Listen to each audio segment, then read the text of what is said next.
श्री हरिवंश महाराज जी, आपके चरणों में कोटि कोटि प्रणाम। प्रभु जी, बहुत दुखी हूँ, बहुत ही ज्यादा दुखी, हद से ज्यादा दुखी। ऐसा लगता है संसार में मुझसे ज्यादा कोई दुखी नहीं है और आपसे ज्यादा कोई सुखी नहीं है महाराज जी। महाराज जी नहीं यार, हमारी तो दोनों किडनी फेल है यार।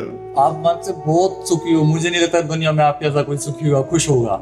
आखिर ये बात तो मानते हैं इसलिए मानते हैं कि हमारा मन एक ही रास्ता पकड़े हुए है, श्री जी के चरणों की तरफ, और उनकी कृपा से बस उन्हीं की तरफ बढ़ता रहे। और वो है आनंद स्वरूप, वो है परमानंद स्वरूप, वो है प्रेमानंद स्वरूप। तो वही आनंद अंदर स्फुरित होता रहता है।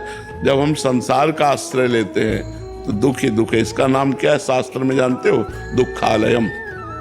ये दुख का घर है, इसमें जो कुछ मिलेगा वो दुख ही देने वाला मिलेगा।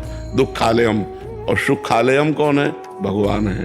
तो हम अपने मन को यदि भगवान में लगा पावे तो हम सुखी हो जाए। सच्ची बात मानो, सब सुख आ जाएंगे, लोक परलोक की सब सुविधाएं आ जाएंगी, सब सुख आ जाएंगे। जब आप भगवान का भजन करोगे तो सब सुख आ जाएंगे।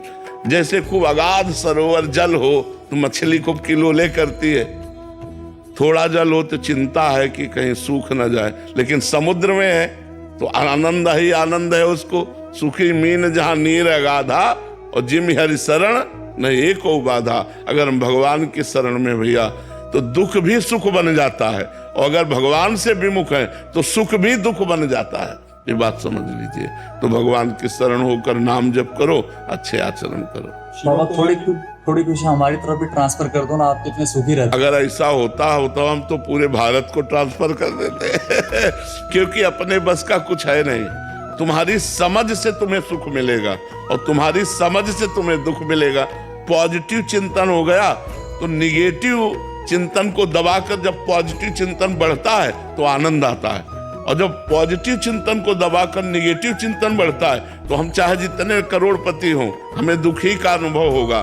तो ये पॉजिटिव चिंतन जो है ये भगवान के भजन से आता है। शास्त्र स्वाध्याय, भगवान का भजन, परोपकार, तीर्थयाटन, दान पुण्य जब हम करते हैं तो हमारा हृदय पवित्र होता है, तो दुख में भी सुख ढूंढ लेता है। और जब हमारा निगेटिव विचार होता है तो सुख में भी दुख वो खोज लेता है।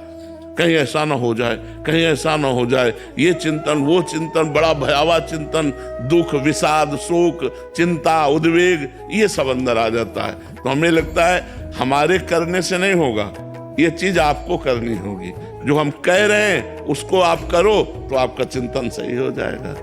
अगर हमारे ऐसे देने से होता तो किसी को भजन के लिए नहीं कहते, भजन करके ऐसे दे देते, सबका मंगल हो जाता। वैसे संत जन तो कहते ही रहते हैं, सर्वे भवन्तु सुखिना, सर्वे सन्तु निरामया, सर्वे भद्राणि पश्यन्तु, मा कश्चित् दुख भाग भवेत्। किसी को दुख ना हो, सब सुखी रहें, सब स्वस्थ रहें। पर सब हैं क्या? जो भजन कर रहे हैं, जो भगवान से जुड़े हैं, वही कृपा का अनुभव कर रहे हैं। नहीं तो सब दुखी हैं, सब दुखी। किसी को ना समझो, बड़े बड़े अरबपति खरबपति सब दुखी हैं। सुखी वही है जो पूरा भगवान को समर्पित है। समझ पा रहे? तो समर्पण करो और नाम जप करो।